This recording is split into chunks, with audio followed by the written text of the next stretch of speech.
Indian വിദ്യാർത്ഥികൾക്കും പ്രത്യേകിച്ച് മലയാളി വിദ്യാർത്ഥികൾക്കും വലിയ ആശങ്ക നൽകുന്ന ചില വാർത്തകളാണ് ഇപ്പോൾ പുറത്തു വരുന്നത്.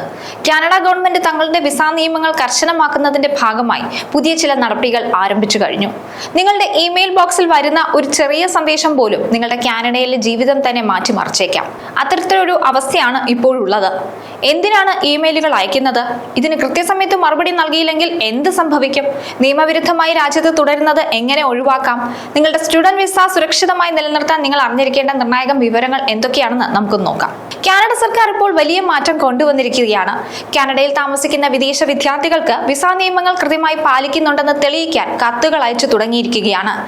നിലവിൽ ലഭ്യമായ റിപ്പോർട്ടുകൾ പ്രകാരം കാനഡയിൽ താമസിക്കുന്ന പ്രവാസി വിദ്യാർത്ഥികൾക്ക് ഇതിനകം തന്നെ ഇമെയിൽ വഴിയും പോസ്റ്റ് വഴിയും അറിയിപ്പുകൾ കിട്ടിക്കഴിഞ്ഞു. ഈ അറിയിപ്പിനെ വളരെ നിസ്സാരമായി കാണരുതെന്നാണ് അധികൃതർ പറയുന്നത്. ഉദ്യോഗസ്ഥർ നൽകിയ കത്തിന് കൃത്യസമയത്ത് മറുപടി നൽകിയില്ലെങ്കിൽ നിങ്ങളുടെ വിസ റദ്ദാക്കപ്പെടാനും നിങ്ങൾ നാട്ടിലേക്ക് തിരികെ വരേണ്ടി വരാനുമെല്ലാം സാധ്യതയുണ്ട്. കാനഡയിലെ ഇമിഗ്രേഷൻ വിഭാഗമായ IRCC പരിശോധനകൾ ആരംഭിച്ചു കഴിഞ്ഞു. സ്റ്റുഡന്റ് വിസയിൽ എത്തുന്ന വിദ്യാർത്ഥികൾ കൃത്യമായ രീതിയിൽ പഠനം നടത്തുന്നില്ലെന്നും ജോലിയിൽ മാത്രമാണ് ശ്രദ്ധിക്കുന്നതെന്നുമാണ് പരാതികൾ. ഈ പരാതികൾ ഉയർന്നതിന്റെ അടിസ്ഥാനത്തിലാണ് ഇമിഗ്രേഷൻ വിഭാഗം ഇപ്പോൾ പരിശോധന ആരംഭിച്ചിരിക്കുന്നത്. അതുകൊണ്ട് തന്നെ കാനഡയിൽ താമസിക്കുന്ന വിദ്യാർത്ഥികൾ ഇടയ്ക്ക് തങ്ങൾക്ക് വരുന്ന ഇമെയിൽ പരിശോധിക്കണം. ഇനി ഇമെയിലിൽ പറയുന്ന കാര്യങ്ങളെ കുറിച്ചാണ്. ഈ ഇമെയിലിലെ ഉള്ളടക്കം എന്ന് പറയുന്നത് നിങ്ങൾ ആ കോളേജിൽ ഇപ്പോഴും പഠിക്കുന്നുണ്ടോ എന്നുള്ളതാണ്. ഇതിന് മറുപടി നൽകുമ്പോൾ കോളേജിൽ നിന്നുള്ള എൻറോൾമെന്റ് ലെറ്റർ ഹാജരാക്കണം. അതായത് നിങ്ങൾ ഈ സെമസ്റ്ററിലും അവിടെ പഠിക്കുന്നുണ്ട് എന്ന് കോളേജ് അധികൃതർ സാക്ഷ്യപ്പെടുത്തുന്ന കത്ത് അധികൃതർക്ക് നൽകണം. അതോടൊപ്പം നിങ്ങളുടെ പഴയ മാർക്ക് ലിസ്റ്റും ഇതിനോടൊപ്പം ഹാജരാക്കേണ്ടി വരും. നിങ്ങൾ മറ്റൊരു കോളേജിലേക്ക് മാറിയിട്ടുണ്ടെങ്കിൽ ആ വിവരങ്ങളും കൃത്യമായി നൽകിയിരിക്കണം. ഈ കത്തിന് മറുപടി നൽകാൻ 21 ദിവസമാണ് ഓരോ വ്യക്തിക്കും ലഭിക്കുക. ഈ 21 ദിവസത്തിനുള്ളിൽ രേഖകൾ നൽകിയില്ലെങ്കിൽ നിങ്ങളുടെ സ്റ്റുഡന്റ് വിസ തനിയെ റദ്ദാക്കപ്പെടുമെന്നാണ് ലഭ്യമാകുന്ന വിവരം. വിസ ക്യാൻസൽ ആയാൽ പിന്നെ കാനഡയിൽ തുടരുന്നത് നിയമവിരുദ്ധമായി മാറും. ഈ പുതിയ പരിശോധനാ സംവിധാനം വെറുമൊരു ഔദ്യോഗിക നടപടി മാത്രമല്ല. ഇമിഗ്രേഷൻ ലക്ഷ്യമിടുന്നത് പഠനത്തിനായി വിസ എടുത്ത് കാനഡയിൽ എത്തിയ ശേഷം ക്ലാസുകളിൽ പോകാതെ ജോലിയിൽ മാത്രം ശ്രദ്ധ കേന്ദ്രീകരിക്കുന്നവരെ കണ്ടെത്താനും അവരെ പുറത്താക്കാനും ഒക്കെ വേണ്ടിയിട്ടാണ്.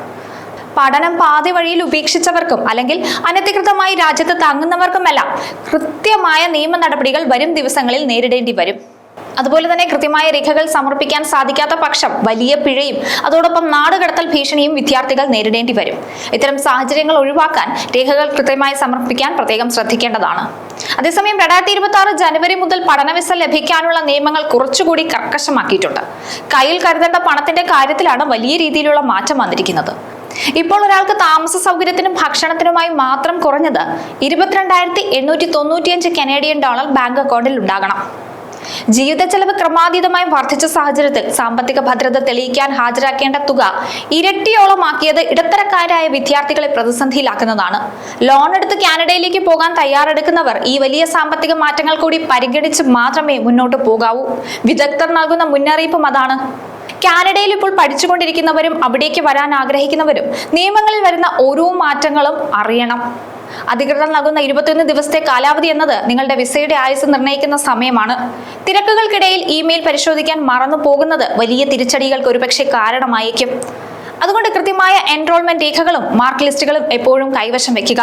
നിങ്ങളുടെ കാനഡ സ്വപ്നങ്ങൾ നിയമക്കുരുക്കിൽ പെടാതെ സൂക്ഷിക്കാൻ ജാഗ്രതയും കൃത്യമായ തയ്യാറെടുപ്പുകളും മാത്രമാണ് ഏക പോംവഴി. ഓരോ ചുവടും നിയമപരമായി തന്നെ മുന്നോട്ട് പോവുക. രേഖകളെല്ലാം കൃത്യമായി കയ്യിൽ കരുതുക. അത് എപ്പോഴും വളരെ അത്യാവശ്യമുള്ളൊരു കാര്യമാണ്. നമുക്കറിയാം, പല രാജ്യങ്ങളും അവരുടെ കുടിയേറ്റ നിയമങ്ങളിൽ വലിയ വലിയ മാറ്റങ്ങൾ കൊണ്ടുവന്നുകൊണ്ടിരിക്കുകയാണ്. അമേരിക്കയിലും അത് പ്രകടമാണ്.